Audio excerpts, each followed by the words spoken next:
నమస్తే. Welcome to frontline factor with Mounika.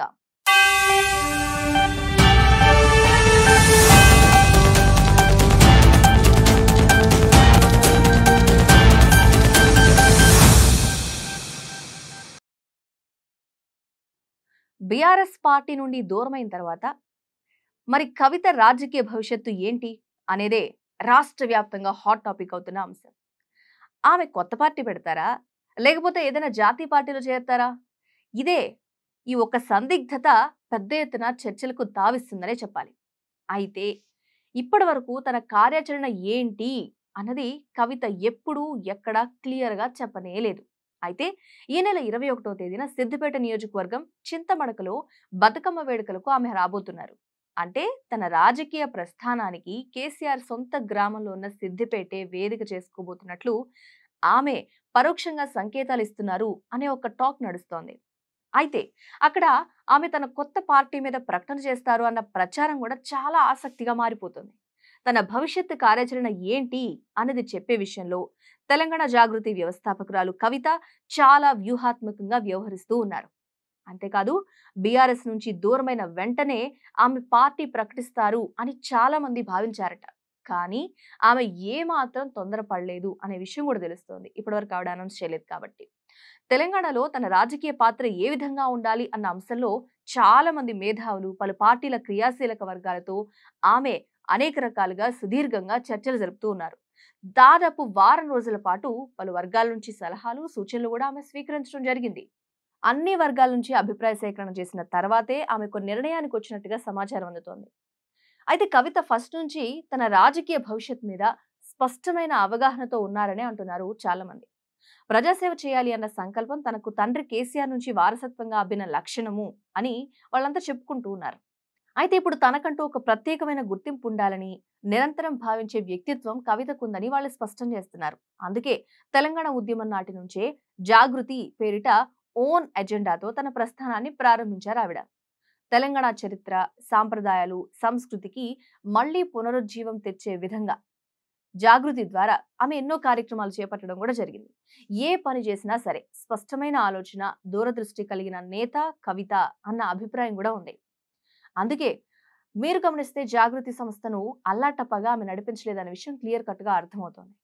దాదాపు ఒక రాజకీయ పార్టీతో సమాంతరంగా ఈ జాగృతిని ఆమె నిర్మించుకుంటూ వచ్చారని చెప్పొచ్చు. ప్రస్తుతం బీఆర్ఎస్ లో ఆమె లేకపోయినప్పటికీ ఆమె జాగృతి పేరుతో ఒక శక్తివంతమైన ఆర్గనైజేషన్ నడుపుతున్నారు అనేది ఒకసారి పరిశీలించవచ్చు. ఇప్పుడు ఈ జాగృతి ఆధ్వర్యంలో అనేక కార్యక్రమాలు కూడా చేశారు.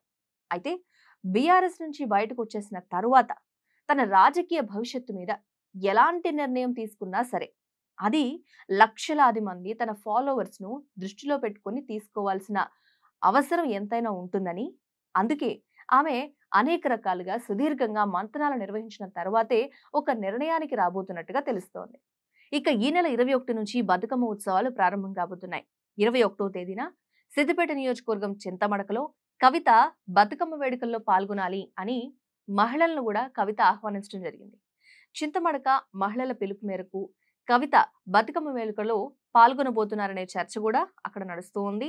ఆ క్రమంలోనే చాలా మంది ఆమె కొత్త రాజకీయ జీవితం ఎలా ఉంటుంది, అంతేకాకుండా తన సొంత ఊరు చింతమడక నుంచే ప్రారంభం కాబోతుంది అనే అభిప్రాయాన్ని వ్యక్తం చేస్తూ వస్తున్నారు. మరి ఇంత వ్యూహాత్మకంగా ఆమె సిద్దిపేట సెగ్మెంట్ ను ఎంచుకున్నారు అనే విషయాన్ని కూడా వాళ్ళు ఇన్సైడ్ గా మాట్లాడుకుంటూ చెప్తున్నారు. తెలంగాణ రాజకీయాల్ని సమూల మలుపు తిప్పిన ఘనమైన చరిత్ర సిద్దిపేటకి ఉంది. తెలంగాణ తొలి ఉద్యమం 1969లో అక్కడే స్టార్ట్ అయింది.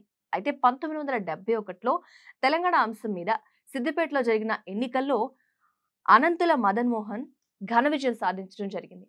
ఆ విధంగా తెలంగాణ తొలి ఉద్యమంలో సిద్దిపేట చాలా కీలకమైన పాత్రే పోషించింది. ఆ తర్వాత జరిగిన లోక్సభ ఎన్నికల్లో తెలంగాణ ప్రజా సమితి నుంచి 11 మంది ఎంపీలు గెలవడంతో ఆ ఉద్యమం అనేది ఉవ్వెత్తున ఎగిసింది అనే చెప్పొచ్చు. అందుకే సిద్దిపేట ఉద్యమాల గడ్డగా చరిత్రకెక్కింది అనే విషయం అనేక మందికి తెలుసు. ఇప్పటికీ మనం చెప్పుకోవచ్చు కూడా. ఇప్పుడు తెలంగాణ మలిదశ ఉద్యమం కూడా సిద్దిపేట వేదికగానే ప్రారంభమైంది. కేసీఆర్ టీఆర్ఎస్ ప్రారంభానికి ముందు ఆ సిద్దిపేటలోనే ఉప ఎన్నికల్లో గెలిచి ఉద్యమాన్ని మొదలు పెట్టడము జరిగింది. ఇక ఆ విధంగా తెలంగాణ చరిత్రలో సిద్దిపేటకు ఇంకొకసారి ప్రత్యేకమైన గుర్తింపు లభించిందని కూడా చెప్పుకోవచ్చు.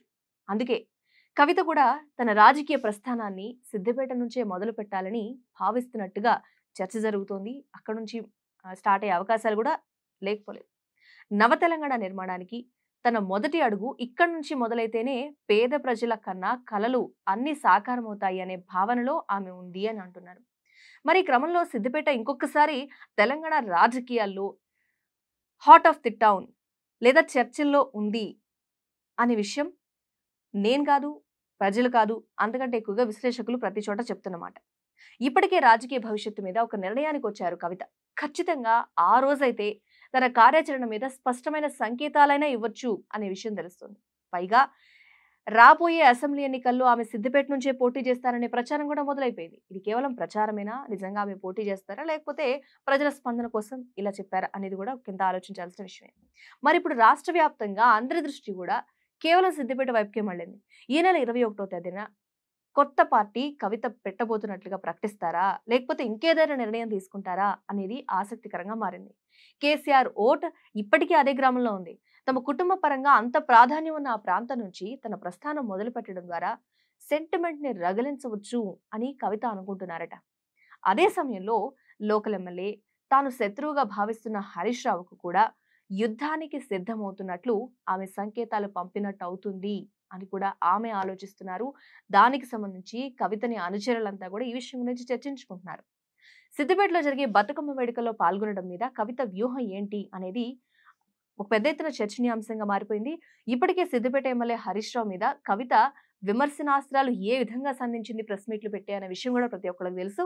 తమ కుటుంబాన్ని విచ్ఛిన్నం చేసి రాజకీయంగా లాభపడాలని హరీష్ రావు చూస్తున్నారు అని మొత్తం కవిత రియాక్షన్ చూస్తే అర్థమవుతుంది. తీవ్ర ఆరోపణలే చేశారామె. అయితే ఇప్పుడు హరీష్ మీద ఎంతవరకు బీఆర్ఎస్ నుంచి బయటకి వచ్చిన ఏ నేత కూడా చేయనటువంటి ఆరోపణలు కవిత చేయడం అనేదే హాట్ టాపిక్. ఒక పక్క హరీష్ రావు మీద ఆరోపణలు చేయడం, ఆయన ప్రాతినిధ్యం వహిస్తున్న సిద్దిపేట నియోజకవర్గం నుంచే ఫస్ట్ ప్రోగ్రామ్ చేయడం, అది కూడా తనకు ఎంతో పేరు తీసుకొచ్చిన బతుకమ్మ వేడుకల్ని వేదికగా ఎంచుకోవడం అనేది ఖచ్చితంగా బీఆర్ఎస్‌తో పాటు హరీష్ రావుని కూడా కేవలం ఇరుకున పెట్టే విధంగా ఆమె కార్యాచరణ ఉంది అనే అభిప్రాయం కూడా వ్యక్తమవుతోంది. ఒక పక్క తన తండ్రి కేసీఆర్, తన అన్న కేటీఆర్ పై పల్లెత్తు మాట అనకుండా కేటీఆర్‌కు జాగ్రత్తలు చెప్తూ వస్తున్న కవిత ఇప్పుడు హరీష్ రావు ప్రాతినిధ్యం వహిస్తున్న ఆ సిద్దిపేట నియోజకవర్గానికి వెళ్లి ఏం చెబుతారు అనే అంశమే ప్రస్తుతం హాట్ టాపిక్. అంతేకాకుండా ఇదొక మహిళలకు సంబంధించిన కార్యక్రమం. కాబట్టి రాజకీయాలతో సంబంధమే లేకుండా కేవలం ఈ బతుకమ్మ వేడుకల్లో మాత్రమే పాల్గొనొస్తారా అనేది కూడా ఒకంత ఆసక్తికరంగా మారింది.